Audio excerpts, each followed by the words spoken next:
وما خلقت الجن والإنس إلا ليعبدون. La rudesse et la violence repoussent instinctivement les gens, tandis que la douceur, la courtoisie et la bienveillance les attirent de manière spontanée. D'où le verset où Allah Ta'ala a dit, verset 159, sourate numéro 3, il a dit, mais si tu avais été rude, au cœur dur, il se serait dispersé autour de toi. Subhanallah al-Azim. Qu'a dit Allah Azza wa Jal en parlant au messager d'Allah, mais si tu avais été rude, au cœur dur, il se serait dispersé d'autour de toi. Sans là, masha'Allah, autour de toi, c'est que tu n'es pas rude et tu n'as pas un cœur dur. Mais si tu veux que les gens se dispersent et fuient de toi, alors aie un cœur dur, aie un cœur dur et sois rude, et sois violent, alors tu verras que tout le monde va fuir de toi. C'est pour ça que vous remarquez que beaucoup de frères et beaucoup de sœurs font une faute énorme, lorsque, masha'Allah, il y a une personne, un frère et certaines sœurs, bien sûr avec sincérité. Inch'Allah ta'ala, je n'ai pas un brin de doute qu'ils sont sincères et qu'ils veulent l'amour d'Allah et la récompense. Qu'est-ce qu'ils font? Ils commencent très vite, le premier jour, à vouloir faire de sorte que la personne applique tout. Le premier jour, on commence à lui tout interdire. Voilà cette jeune fille qui s'est reconvertie, elle vient chez sa voisine, qui la voit tout le temps avec le djilbab, etc.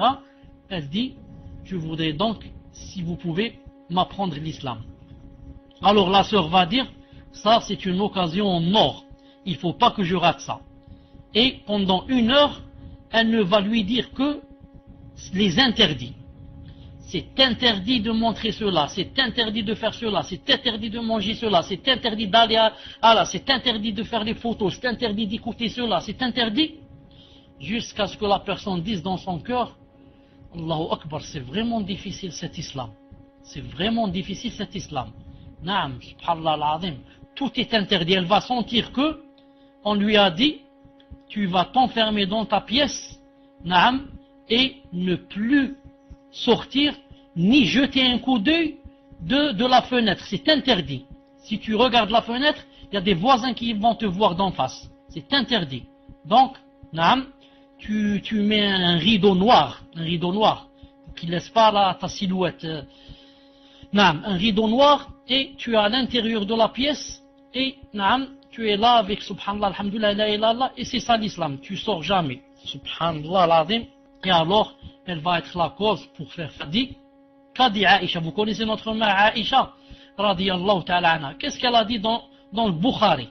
Bukhari, il y a le Coran, ensuite il y a quoi? Il y a le Bukhari. Qu'est-ce qu'elle a dit dans le Bukhari?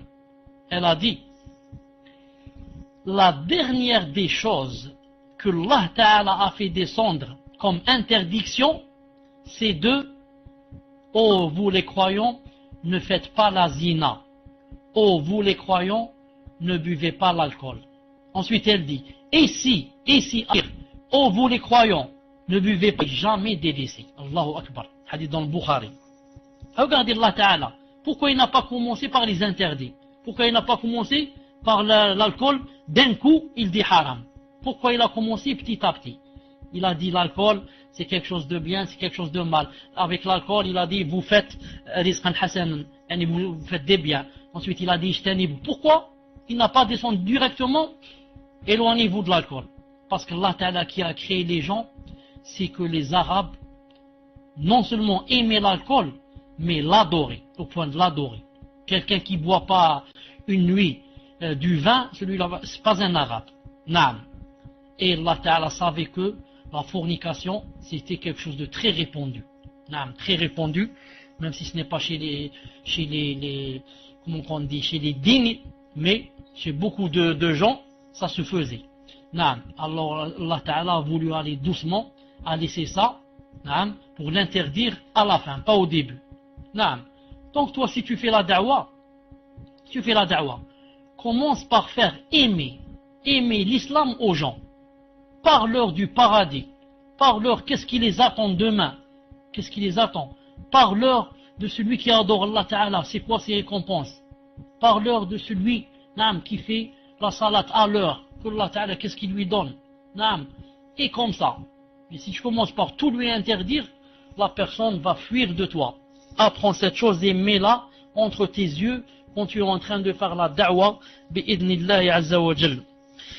Ces éternelles paroles doivent représenter une règle. Une règle. Quelles sont ces éternelles paroles? C'est lorsque Allah Ta'ala a dit, mais si tu avais été rude au cœur dur, il se serait dispersé d'autour de toi. Ces éternelles paroles doivent représenter une règle que toute croyante doit observer. Notamment si elle s'est engagée dans la voie de la da'wa. La voie de la da'wa et de la prédication. Écoutez bien, pour appeler les autres personnes à l'islam, elle doit adopter les méthodes les plus bienveillantes et les plus courtoises. Même si ces démarches sont accueillies avec indifférence. Car une parole douce trouvera inexorablement sa voie vers les cœurs et donnera nécessairement les résultats escomptés. Et donnera nécessairement les résultats escomptés. Naam. Quand quelqu'un fait la da'wa, il doit au maximum se baser sur les paroles douces en étant sincère et en voulant, de par cette da'wa, le visage d'Allah Azza wa Jal. Ce n'est pas obligé que la personne accepte de toi, ni ce n'est pas obligé aussi que la personne accepte de toi maintenant, à l'instant même, elle va mettre le djilbab, elle va commencer à prier. Jamais de la vie. Naam. Allah Ta'ala dit dans le Coran à son messager, il a dit que peut-être je vais te faire voir les résultats de ce que tu fais la da'wa, ou peut-être je vais te faire mourir avant cela. Naam, c'est un verset coranique. Subhanallah al-Azim. Donc le messager d'Allah aussi, naam, il se pourrait qu'il meure avant qu'il voit le résultat. Donc nous, ce qui nous intéresse, ce n'est pas voir le résultat. Ce qui t'intéresse, c'est quand tu fais la da'wa, tu as des récompenses. Maintenant, des fois tu dis la phrase, tu dis le mot, et tu sens que la personne a été indifférente. Tu te dis dans ton cœur, subhanallah al-Azim, cette personne ne répond pas. Cette personne, son cœur est malade, cette personne, ça lui dit rien ce que je suis en train de dire. 1 mois après, 2 mois après, 3 mois après, cette personne est en train de réfléchir la nuit, les nuits, et comme ça, et voilà que la parole que tu viens de dire a donné ses fruits. 2 mois après, 3 mois après, 1 année après. Naam. Et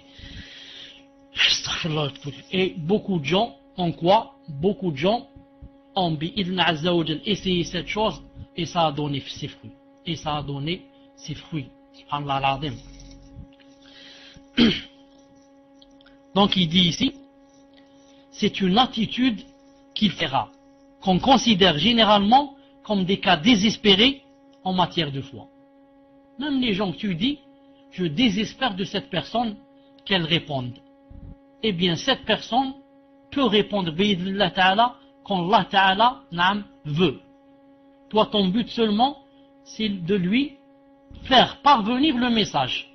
Et Inch'Allah ta'ala, si tu as été sincère, et Allah ta'ala veut du bien à cette personne, elle va répondre dans 1 mois, dans 2 mois, dans 2 ans. Ça te regarde pas. L'essentiel, tu as fait ce qu'il fallait faire. Naam.